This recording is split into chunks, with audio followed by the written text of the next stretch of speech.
Hello po sa inyong lahat mga ka-crypto. Ako po si Pinoy Crypto Trader at sa video na ito ay atin pong pag-uusapan dito ang komento ni ka-crypto dito.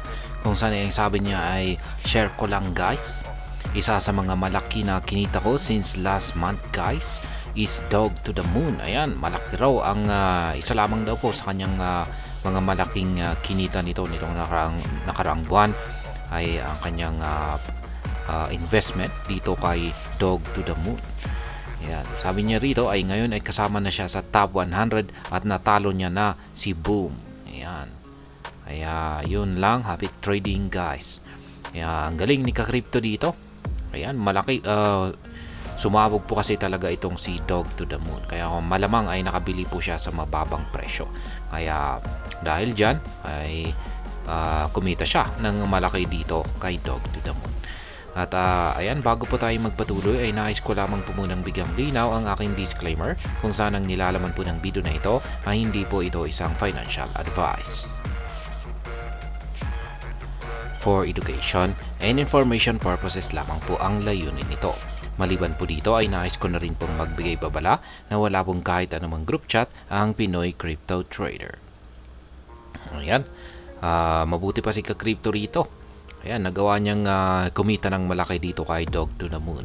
Nung lumabas po kasi itong si Dog to the Moon ay medyo skeptical lang po kasi ako sa kanya kasi bagong-bago po kasi itong si Dog to the Moon. Kaya, yeah, pasok po siya dito sa top rankings ng ating mga meme coins ngayon. Ayan. At ayan nga, tinalo na niya itong si Book of Meme. Hinigitan na po niya sa ranking. At nandito na po sa ilalim itong si Boom. Ngayon ay ang sunod po na hinahabol ni Dog Go to the Moon ay itong si Bonk. Yan, pero pag check po natin yung kanilang difference sa market cap ay mukhang medyo malayo po ang kanilang agwat dito kay Bonk. Pero hindi pa rin natin alam. Kasi malamang ay baka makakaranas pa ng isang matinding pagsabog itong si Dog to the Moon ay baka biglang matapatan niya na yung market cap ni Bonk. Kasi yung market cap ni Bonk ay nasa $2.1 billion. Samantalang itong si Dog to the Moon ay $962 million. Kaya medyo malayo pa yung kanilang agwat. Pero ayan, sa ngayon ay bumabagsak po lahat yung performance ng mga meme coin natin, red na red. Samantalang itong si Dog to the Moon ay ayan, siya lamang po yung kulay green dito. Ayan na rin si Brett, pero in comparison dito kay Dog to the Moon ay mas malaki po yung kanyang inangat dito or mas matindi po yung kanyang performance. Yung kanyang 24-hour performance ay umangat po siya ng 23.66% at ang kanyang 7-day performance ay umangat po ng 124.98%. Kaya ganyan po katindi ang performance ngayon nitong si Dog to the Moon. Kaya ayan. Ngayon, nandito po tayo sa chart ni Dog to the Moon. Ayan, daily chart time frame po yan. Malamang ay baka nakabili itong si ka-crypto natin dito. Ayan. Or baka nakabili pa siya sa pre-sale. Mas matindi po talaga, mas malaki po talaga ang maaari nating kinita kung pag nakabili tayo sa pre-sale nito. Pero pag yan, malaki na rin kung pag nakabili tayo rito. Ayan, maski pumasok tayo rito.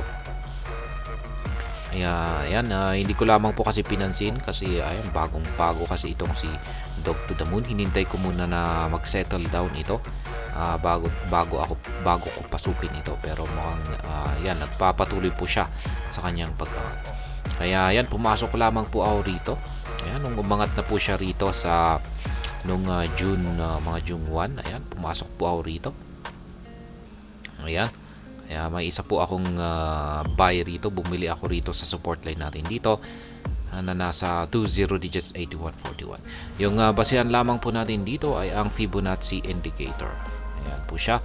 Kaya yan po yung dalawang support line natin dito. At sa akin ay may nakaabang po ako rito na dalawang take profit po rito. Mag-take profit po ako rito sa sunod na Fibonacci level natin dito sa 2.618 or sa presyong 0.012064 at saka dito sa 0.015935. Tsaka syempre dito na rin pang isa pa rito, pero dito lang muna tayo sa dalawa.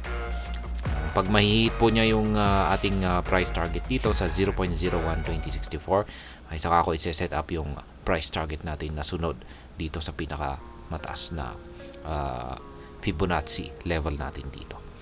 Kaya yan. Kaya mukhang idadagdag po natin itong si Dog Go to the Moon sa ating pagti-technical analysis.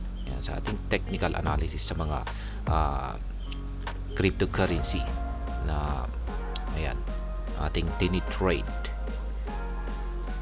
Ayan, batiin na lamang natin si Ka-Crypto rito sa kanyang malaking kinita dito kay Dog to the Moon. Ayan. At hanggang dito na lamang po tayo sa video na ito. Sana po ay inyong nagustuhan ang aking paliwanag sa video na ito. Kung inyo po itong nagustuhan ay pakiclick lamang po ang like button nito. Para naman po sa mga bago lamang dito, kayo po ay aking inaanyayahan para mag-subscribe.